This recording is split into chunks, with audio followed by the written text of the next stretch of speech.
You know, a question that's always asked today is that given these uncertain times, with so many owners struggling, is exit planning really an appropriate topic to even talk about to these owners?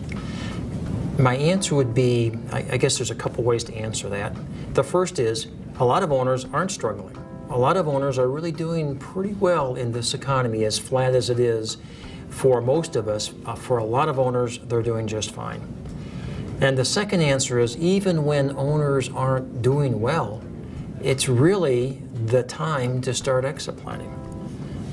They're going to have to take time to implement a plan, which may take years to complete, before they're able to reach all of their exit objectives. So simply delaying until times are better really pushes out into the future when they're going to ultimately be able to leave their business.